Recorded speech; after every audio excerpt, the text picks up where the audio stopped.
iPhone කියලා පිළිගන්නවා කුස්ටෙක් solution channel එකට. අද මම කරන්න හදන්නේ වෙනස්ම විදිහේ වීඩියෝ එකක්.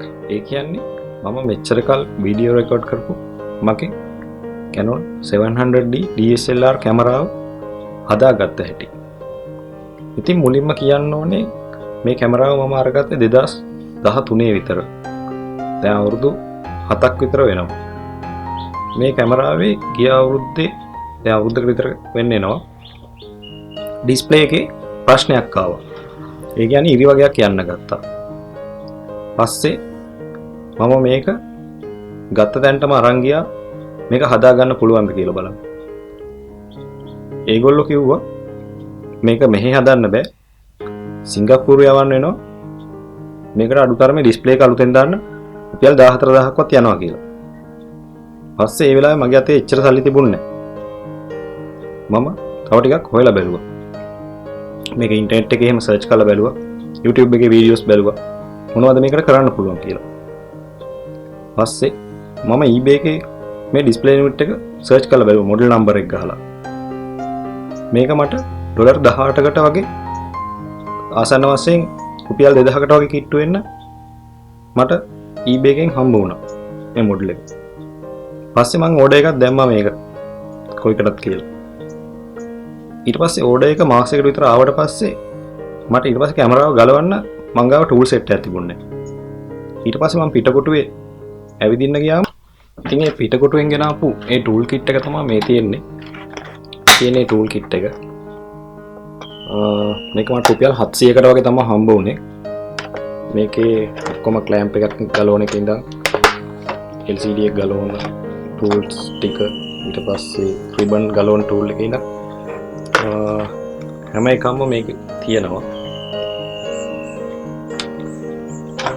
ඉතින් මේ ටූල් සෙට් එක පාවිච්චි කරලා මම බයකුත් තිබුණා පොඩි ඉතින් මුලින් මේක ගලවන්න. ඉතින් මේ තියෙන්නේ මම eBay එකෙන් ඕඩර් කරපු ඩිස්ප්ලේ එක. මේ තියෙන්නේ මට ගියේ මේකට ඩොලර් 18ක් වගේ. ඔව් ඒ වගේ ගානක් තමයි.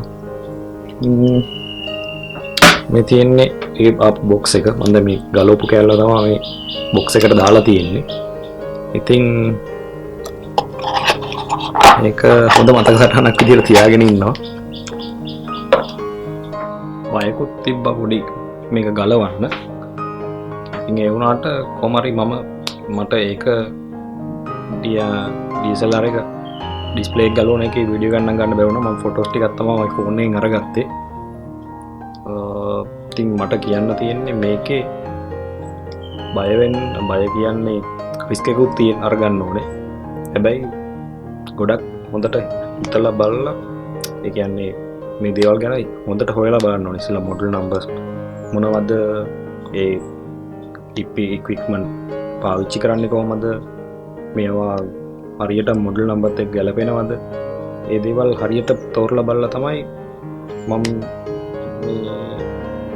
මේ විදිහට කැමරා එක ඩිස්ප්ලේ එක ගැලෙව්වේ.